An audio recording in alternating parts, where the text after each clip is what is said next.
Sebab Prof sebut tadi, punca hati tak tenang, saya nak sebut 7 perkara yang menyebabkan seseorang itu ada penyakit hati. Sombong, riak, takabur, ujub, sum'ah, semua penyakit-penyakit hati itu.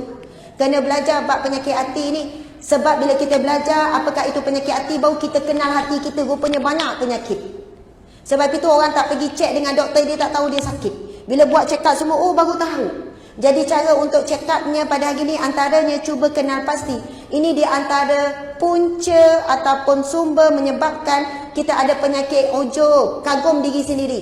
Riak, buat sesuatu nak tunjuk pada manusia, nak dihargai manusia. Sum'ah, penyakit telinga, nak dengar orang sebut yang baik-baik. Bila dengar orang keji tu susah hati.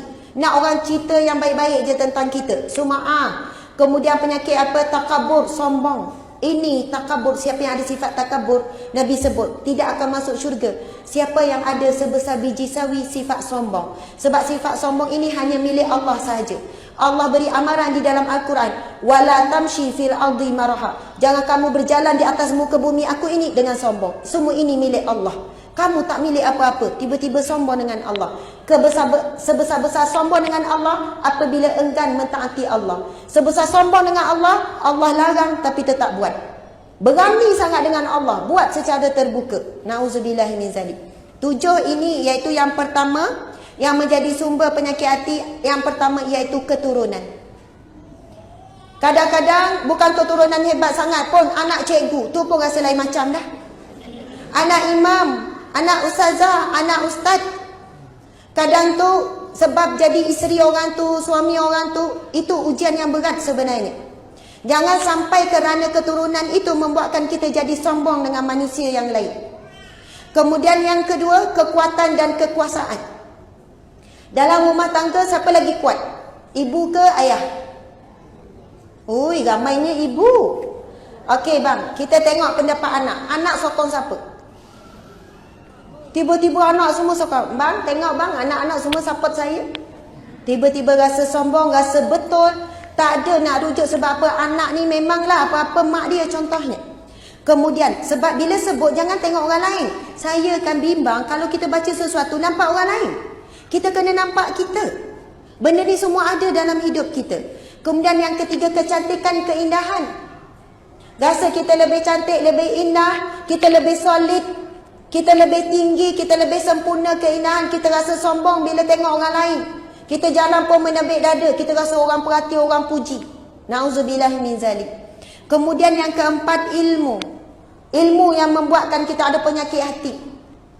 Lalu kita nampak ahli ulama, orang yang pakar. Tak, tengok pada diri masing-masing ada ilmu masing-masing. Orang yang ada ilmu menanam, dia jadi sombong. Suami dia terlebih letak baja. Bang, tak kau tak boleh fikir kalau baja macam ni, ya Allah mati pokok ni bang. Bang, air tak boleh banyak macam ni bang. Dia punya tu dengan ilmu, dia ada ilmu pokok. Dia jadi sombong dengan ilmu tersebut. Tapi kalau tak ada sifat sombong, bang, sebenarnya tak boleh ni bang. Bukan dengan cara sombong. Orang ada ilmu karipap, dia makan karipap orang. Sekali masuk aku dah tahu apa yang kurang ni. Ni mesti terlebih air ni. Ni. Tapi kalau dia bukan sifat sombong dengan ilmu karipat dia kata, dek, kalau nak karipat sedap, buat macam ni. Ui, ni jadi rangu apa semua. Dia berkongsi ilmu tersebut. Betul atau tidak? Ilmu kecil ke, sikit ke, banyak ke, boleh buat orang tu jadi sombong. Masya Allah. Jangan tengok orang alim, orang yang banyak ilmu saja. Kadang dengan suami, bang, awak tak pergi dengar kuliah. Saya hari-hari kuliah tau. Jadi sombong. Apa yang saya cakap ni bukan saya, tapi Ustazah Asma yang cakap. Oh, guna nama Ustazah Asma lah pula. Dia rasa dia lebih baik. Bang, bila awak nak berubah baca surah Al-Mulk ni bang, saya ni nak masuk syurga dengan awak. Suami kalau pandai menjawab, awak confirm syurga ke? Baru tahu. Allahu Akbar. Kemudian yang kelima, kuat ibadah ataupun warak, orang yang soleh.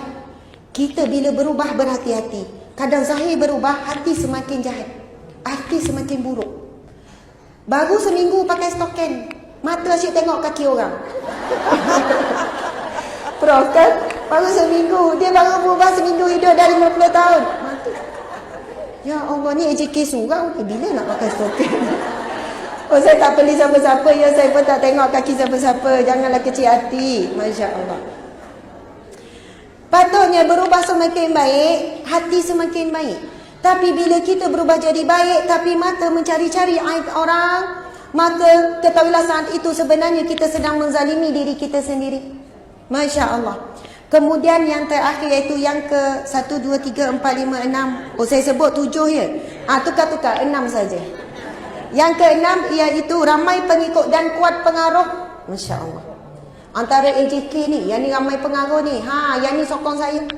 Kadang-kadang sebab ramai pengaruh, ramainya pengikut membuatkan seseorang itu berlaku zalim. Dia rasa bila ada sokongan yang ramai, dia rasa dia betul. Sebab apa? Orang yang betul adalah orang yang berfatwa, bertanya kepada Allah, merujuk kepada Al-Quran, merujuk kepada sunnah. Apa yang aku buat ni betul ke tak? Walaupun ramai sokongan tapi bertentangan dengan Al-Quran dan sunnah, maka ia tetap tidak betul. Subhanallah, saya mohon maaf salah dan silap. Saya ucap terima kasih kepada semua. Saya sayang, saya kasih, saya cinta kerana Allah, kerana Rasulullah. Besar ni. Ataupun besar lagi. Macam tu. Kepada semua, insya-Allah kita tergolong di kalangan 7 golongan yang mendapat naungan Allah di padang mahsyar kelak, iaitu mereka yang saling cinta mencintai kerana Allah. Sekian daripada saya mohon maaf salah dan silap. Wabillahi taufiq wal hidayah. Assalamualaikum warahmatullahi wabarakatuh. Kasih pada Datuk Seri, kepada semua, kepada Datin Seri juga, subhanallah, kepada semua. Subhanallah. Puan, terima kasih banyak. Jadi stay dengan Prof insya-Allah. Sayang Prof. Belah kiri, belah kiri insya-Allah. Belah kiri jantung. Insya-Allah. Oh, jantung masya-Allah. Maaf begitu kurang.